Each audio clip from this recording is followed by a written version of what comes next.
À votre avis, à quel point sommes-nous influençables? Si on en croit certaines études, l'homme est très sensible à la suggestion. C'est plus fort que nous. Nous avons mis au point une petite expérience pour le vérifier. J'ai une forte personnalité. Je prends mes décisions de façon libre et éclairée.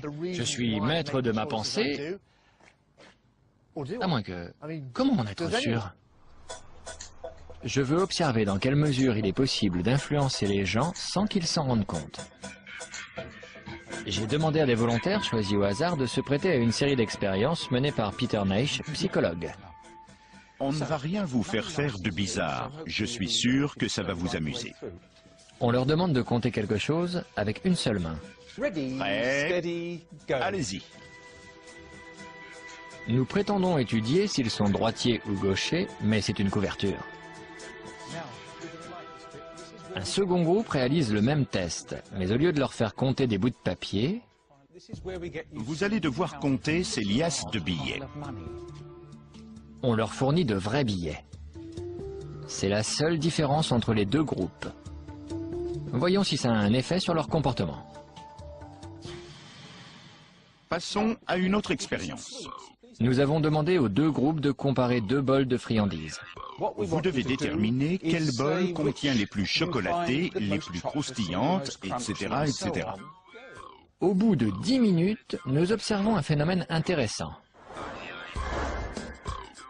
Ceux qui ont compté du papier ne mangent que la quantité nécessaire pour répondre à la question. Ceux qui ont compté les billets n'arrêtent pas de manger.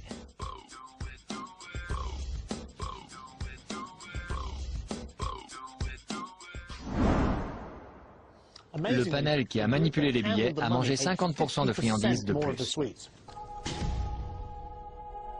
Apparemment, l'argent donne faim. C'est ce qu'on appelle l'amorçage, le fait d'influencer le comportement d'un sujet à son insu. Mais comment l'argent peut-il avoir cet effet? L'argent représente un besoin inné. Dans notre société, avoir de l'argent signifie avoir des ressources. Le lien avec la nourriture est dès lors facile à faire. L'argent et la nourriture sont deux éléments vitaux. D'accord, c'est pas bien compliqué de donner faim à quelqu'un. Mais Peter m'assure qu'on peut aller plus loin en influençant le comportement des sujets vis-à-vis de l'autre, toujours à leur insu. J'ai hâte de voir ça. Nous commençons par renforcer l'amorce. Les deux groupes travaillent sur des mots, mais l'un d'eux a une liste qui ne se réfère qu'à l'argent. Ensuite, nous les filmons en caméra cachée. Nous demandons à un complice de faire tomber une pile de papier.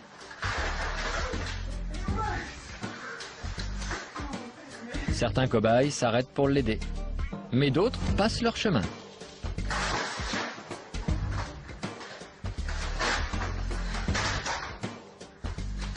Et devinez quoi? Ceux qui ne l'ont pas aidé sont ceux qui ont manipulé de l'argent. C'est pas possible.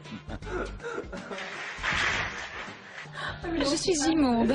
Mais non. Et ça ne joue pas que sur l'entraide. Les psychologues ont étudié ce phénomène et arrivent à la conclusion que l'argent nous rend naturellement autosuffisants. Or, les personnes autosuffisantes estiment que les autres doivent l'être aussi. Nos volontaires amorcés pensaient sincèrement que notre complice n'avait pas besoin d'aide. L'argent ne fait pas que changer notre perception des autres. On peut aller encore plus loin. Pour ça, nous allons utiliser un bac rempli de glaçons.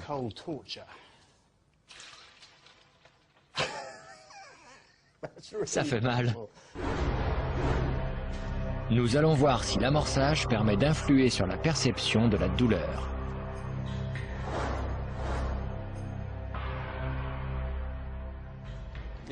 Ça picote un peu, non? Oui, ça fait mal. Vous pouvez arrêter quand vous voulez. D'accord. Incroyable! Ceux qui ont manipulé les billets gardent leurs mains immergées dans la glace, en moyenne 2 fois plus longtemps que les autres. Si mon bras commence à devenir tout bleu, vous appellerez une ambulance? Promis. Les chercheurs estiment que l'effet de l'argent sur le seuil de la douleur est dû à un lien psychologique. Argent égale pouvoir, pouvoir égale résistance physique. Nous avons constaté que l'argent affectait la faim, l'entraide et la douleur. Mais tout ceci n'est peut-être qu'une coïncidence. Seulement, d'autres études mettent en avant les mêmes conclusions. Le taux de concordance est de 98,6%. On ne peut plus parler de hasard. Tout ça en appuyant sur un bouton dans notre cerveau, c'est dingue. C'est effrayant. La morale de cette histoire, c'est qu'il vaut mieux ne pas laisser certains jouer avec votre cervelle. Nous sommes tous bien plus influençables qu'on le voudrait.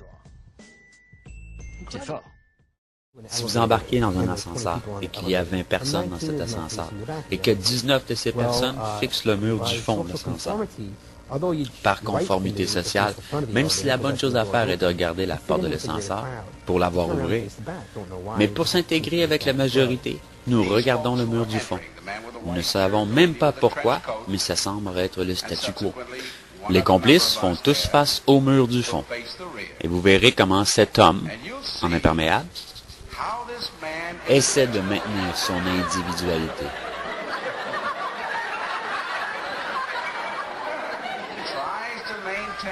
Mais, tranquillement, étape par étape,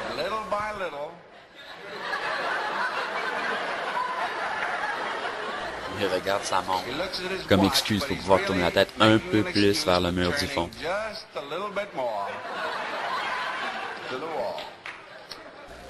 Essayons encore. On peut voir arriver le sujet et nos trois complices. Et cet homme a apparemment participé à des groupes dans le passé.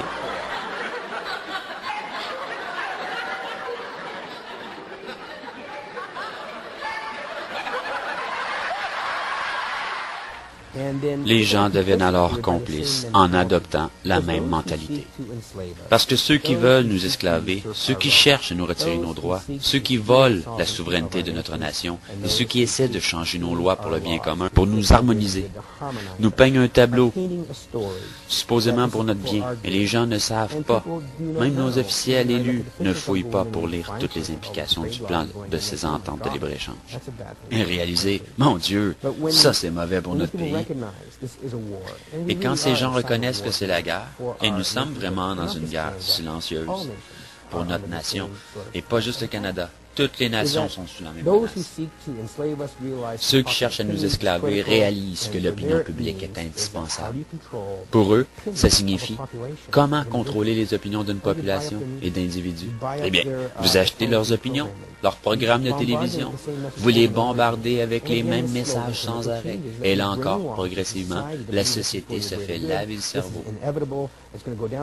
Vous leur dites que c'est pour leur bien commun, que c'est inévitable, que nous allons dans cette direction, et nous suivons donc tout ce qu'on nous dit à la lettre comme un mouton aveugle.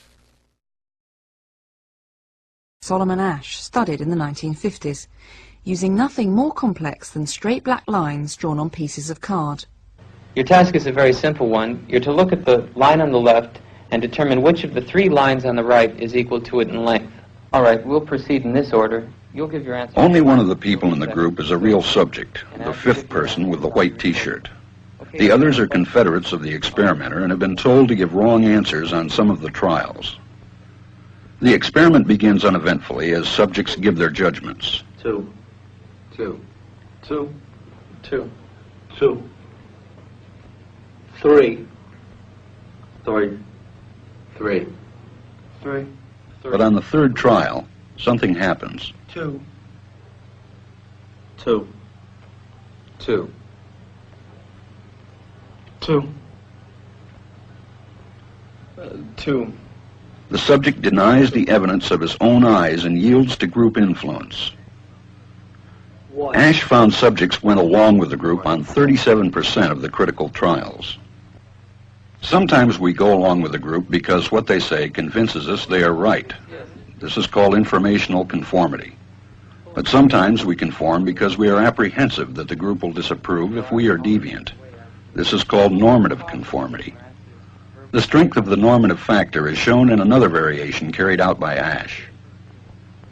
In this variation, the subject is told that because he had arrived late, he would have to write his answers. Subjects in this private response experiment are exposed to the same amount of misleading information as other subjects, but they are immune from any possible criticism by the group. One. And this enormously reduces the pressure to conform. Conformity drops by 2/3.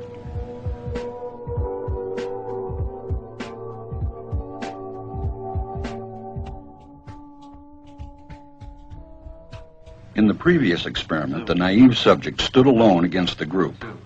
In this variation, Ash gave the naive subject a partner, here seated in the 3rd position, who also gives the correct response. 1. 2. 2. With a partner, yielding drops to only 5% of the critical trials compared to 37% without a partner. Although subjects report warmth and good feeling toward the partner, they typically deny that he played a role in their own independence. The partnership variation shows that much of the power of the group came not merely from its numbers, but from the unanimity of its opposition. When that unanimity is punctured, the group's power is greatly reduced. For the rest of your life, you'll know that you were a coward who said 10 inches was smaller than 4.